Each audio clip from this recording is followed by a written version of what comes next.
اور نئی حکومت خواہ وہ آپ کی ہے یا آپ کے مخالفین کی ہے وہ معاملات کو نئے سرے سے حل کرنے کی کوشش کرے.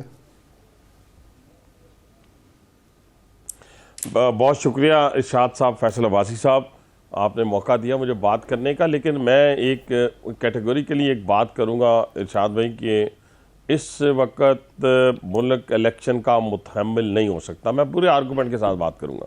ہاں الیکشن ہو جائے، ہم سیاسی لوگ ہیں، میں ذاتی طور پہ، ہماری پارٹی، ہم نے پارلیمانی بورڈ بنا دیا ہے، ہمیں کوئی ایشو نہیں ہے. وہ سیاسی جماعت ہی نہیں ہے، وہ سیاسی کارکن ہی نہیں ہے جو ہر وقت الیکشن کے لیے تیار نہ ہو. اگر الیکشن ہی کھیلنا تھا تو پھر ہم پہلے ہی کہہ دیتے کہ ہمیں ملک بچانے کی ضرورت ہی نہیں ہے. ہم بھی عمران خان صاحب کے ساتھ بالکل سیاست بچاتے ہیں اپنی، اور اس وقت جو ہے وہ ملک جائے جہاں مرضی، لیکن خدا نہ خواستہ ہمارے منہ میں خاک کہ ہم یہ لفظ استعمال کرتے یا استعمال کر رہے ہیں. دیکھیں میں کہتا ہوں جی کل آپ الیکشن کروا دیں، ابھی تو پھر آپ کو امید ہے کہ آئی ایم ایف بھی آپ کو انشاءاللہ تعالیٰ، یہ نروز کی جنگ ہے جو اس وقت پاکستان اور آئی ایم ایف کے درمیان جاری و ساری ہے، اور اچھی نیگوسیشن کے بعد، بارگیننگ کے بعد جو ہے حالات انشاءاللہ تعالیٰ انسٹالمنٹ جو ہماری رہتی ہے، جو ساتھ رہتی ہے، وہ ہمیں مل جائیں گی آئی ایم ایف سے. مجھے امید ہے بڑے اللہ کے ہاں، اور یہ جاری و ساری ہے نیگوسیشن جو ہو رہی ہے. لیکن کہتے ہیں فرض کیا الیکشن ہو جاتے ہیں، جیسے آپ نے کہا جی الیکشن حل ہے، آج ہی ساری چیزیں رک جائیں گی. 4-5 مہینے کے لیے ملک کے اندر جو پہلے ہی نازک صورتحال میں کھڑا ہے، جتنا نقشہ آپ نے کھینچا ہے میں بالکل اس سے اتفاق کرتا ہوں. اس کی بیک گراؤنڈ میں بھی جاؤں گا تاکہ یہ سارا ملبہ ہم پہ نہ پڑے کہ ہم ذمہ دار ہیں. میں صرف کہنا یہ چاہتا ہوں الیکشن کل کروا دیں. عمران خان صاحب کے پاس کون سا رستو آ گیا ہے جو آتے ہی اس ملک کی باغ دوڑ سنبھال لے گا اور اکانومی کو ٹھیک کر دے گا. انہوں نے 2018 میں کہا تھا کہ 200 لوگ ہیں میرے پاس جو مختلف عہدوں کے اوپر، مختلف منسٹریز کے اوپر آئیں گے، $200 ارب ہم اکٹھا کریں گے، $100 ارب ہم قرضہ دے دیں گے، $100 ارب ہم پاکستان میں رکھ لیں گے. اور وہ شیخ چلی کے خواب جو پاکستانی قوم کو دکھائے گئے تھے وہ سارے کے سارے ادھورے رہے. اب کہنے سے مراد ہے کل پھر کون آئے گا؟ شوکت ترین، اسد عمر، کون آئے گا؟ کون ان کے پاس ہے؟ اور کیا روڈ پلان آج تک انہوں نے سوائے اس بات سے کرنے کی کہ اسمبلیاں توڑ دیں. اور یہ خان صاحب دانستہ طور پہ ارشاد صاحب کر رہے ہیں، یہ پاکستان کو عدم استحکام کی طرف دھکیلنا جا رہا ہے دانستہ طور پہ. خان صاحب غیر دانستہ طور پہ نہیں کر رہے ہیں، اور وہ چاہتے ہیں کہ ملک غیر. اب دیکھیں جو سٹیٹمنٹ انہوں نے دی ہے، ابھی آپ نے مفتاح صاحب کا ذکر کیا، بالکل ٹھیک کہا آپ نے. ادھر فارمر پرائم منسٹر اور فارمر اپنا جو ان کا فارنس منسٹر شوکت ترین اور عمران خان دونوں کیا لفظ استعمال کر رہے ہیں؟ وہ کہہ رہے ہیں پاکستان ڈیفالٹ ہو چکا ہے، اور پھر ساتھ ہی کہتے ہیں کہ پاکستان میں اگر آئی ایم ایف کی ہم شرائط کو مان لیتے ہیں، جو شرائط انہوں نے ایگریمنٹ کر کے گئے ہیں، آئی ایم ایف کے ذریعے پاکستانی قوم کے ہاتھ پاؤں عمران خان باندھ کے گئے ہیں، بلکہ گلے کو دونوں ہاتھوں سے آئی ایم ایف کے دونوں ہاتھ پاکستانی قوم کے گلے پہ ہیں. کس نے رکھے ہیں؟ یہ عمران خان صاحب نے رکھے ہیں. اور پھر اوپر سے کہہ رہے ہیں کہ اگر ہم آئی ایم ایف کے پاس جائیں گے تو ان کی شرائط کو مانیں گے تو ملک میں مہنگائی اور ملک میں بے روزگاری کا طوفان آ جائے گا. اور پھر ساتھ یہ بھی کہتے ہیں کہ ہم ڈیفالٹ ہونے جا رہے ہیں.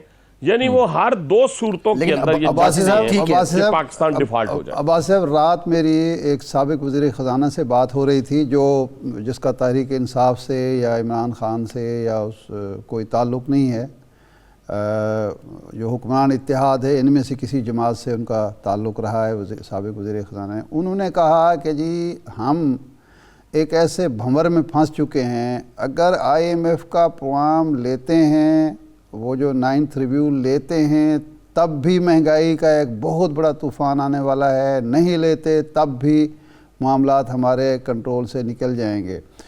بات یہ ہے کہ 9 مہینے پہلے تو صورتحال یہ نہیں تھی، ہمارے ریزرو بھی زیادہ تھے، ہماری ریمیٹنسز بھی زیادہ تھیں، ہماری ایکسپورٹ بھی زیادہ تھیں، ہم پر یہ جو بوجھ تھا اس کا تجارتی خسارے کا وہ اتنا زیادہ نہیں تھا. تو اب عمران خان صاحب کو ہم ذمہ دار قرار دے سکتے ہیں، لیکن اب جو نئی شرائط جناب اسحاق ڈار صاحب نے، مفتاح صاحب نے کی، مثال کے طور پر 30 روپے انہوں نے لیوی مانی تھی پٹرول اور ڈیزل وغیرہ پہ، آپ نے اس کو 50 روپے مان لیا. بجلی کے ریٹس جس طرح سے آپ لوگ بڑھا چکے ہیں اور مزید بڑھانے جا رہے ہیں، اس کی ذمہ داری تو عمران خان پر نہیں ڈالی جا سکتی نا؟ نہیں سر، نہیں، اس طرح نہیں ہے۔ پہلی بات تو ارشاد صاحب یہ آپ ذہن میں رکھ لیں کہ سب سے بڑی غلطی جو اس مملکت خدا داد پاکستان کے ساتھ کھلواڑ کیا گیا ہے وہ 2017 میں میاں نواز شریف کی حکومت کا خاتمہ ہے۔ آپ کو بیک گراؤنڈ میں جانا پڑے گا نا، آپ کیسے بیک گراؤنڈ میں نہیں جائیں گے؟ یہ کوئی فیکٹری تو نہیں ہے، یہ کوئی دکان تو نہیں ہے کہ میں نہیں چلا سکتا فیصل چلا لے گا، میں نہیں چلا سکتا ایک فیکٹری کو ارشاد صاحب چلا لیں گے۔ یہ قومیں اور ملکوں کے مسائل جو ہوتے ہیں، یہ ایک غلطی صدیوں بھگتی جاتی ہے۔ مجھے بتائیں کہ اس وقت کیا تھا؟ کیا 24 ارب ڈالر کے جب میاں نواز شریف کو حکومت سے، میاں نواز شریف کو، شاہد صاحب کی میں بات نہیں کر رہا، میاں نواز شریف کو جب حکومت سے ہٹایا گیا وزارت عظمیٰ سے، کیا 24 ارب ڈالر کے ریزرو نہیں تھے؟ کیا انفلیشن جو تھی وہ 3-4% نہیں تھی؟ کیا پیٹرول کی قیمت 90 یا 85 نہیں تھی؟ ڈالر 110 کا نہیں تھا؟ چینی 52 روپے کی نہیں تھی؟ آٹا 35 روپے کا نہیں تھا؟ 62 بلین ڈالر کی انویسٹمنٹ پاکستان میں چائنا دے رہا تھا کہ نہیں دے رہا تھا؟ سعودی عرب موجود تھا، یو اے ای موجود تھا، امریکہ موجود تھا، یورپ موجود تھا، ٹرکی موجود تھا پاکستان کے اندر۔ تو کیا تھا کہ پاکستان میں آپ نے ایک ایسے وزیر اعظم کو جس کو کرپشن کی بنیاد پر نہیں، خدا کی قسم بیٹے سے سیلری نہ لینے کی بنیاد پر ڈسکوالیفائی کیا گیا تھا؟ وہ بعد میں پھر پاناما کی باتیں چلیں تو پھر جے آئی ٹی کے وہ رزلٹ آئے۔ میرا کہنے سے مراد یہ ہے، اس کے بعد آپ آ جائیں عمران خان کی اگر دودھ کی نہریں بہہ رہی تھیں، شہد کی نہریں بہہ رہی تھیں، تو ہمیں لوگ پکڑ کر کیوں کہتے تھے؟ جو پی ٹی آئی کے لوگ تھے، جب ہم لاہور سفر کر رہے تھے، مری جاتے تھے، تو راستے میں کسی سپاٹ پہ رکتے تھے تو لوگ ہمیں پکڑ کے کیوں کہتے تھے؟ خدا کی قسم وہ کہتے تھے کہ ہمیں اس سے جان چھڑائیں، ہمارا بیڑا غرق کر دیا اس مملکت خدا داد پاکستان کا۔ کانسٹیٹیوشنلی آئینی طور پر عمران خان کو ہٹایا گیا ارشاد صاحب۔ ہٹانے کے بعد مشکل حالات میں اس حکومت نے اپنی سیاست کو ایک طرف رکھ کر اس ملک کو بچانے کے لیے ہم نے تگ و دو کی۔ اب آ جائیں مفتاح صاحب کے اوپر۔ میں آ رہا ہوں بھائی صاحب، مفتاح صاحب کی طرف آ رہا ہوں۔ بھائی صاحب سوال یہ ہے، آج جب ہم کتاب کھولتے ہیں تو 2018 کے بعد 9 اپریل 2022 تک ہمیں ڈکلائن نظر آتا ہے، اور 9 اپریل 2022 سے لے کے آج تک ہمیں حالت مزید نیچے جاتی ہوئی دکھائی دیتی ہے۔ یہ سرکاری اعداد و شمار ہیں۔ امپورٹنٹ بات جو میں آپ سے پوچھنا چاہ رہا ہوں، سلیمان شہباز صاحب نے ٹویٹ کیا، شاہد خاقان عباسی صاحب نے ان سے وضاحت مانگی، اور وہ ٹویٹ مفتاح اسماعیل صاحب نے اپنے اوپر لیا۔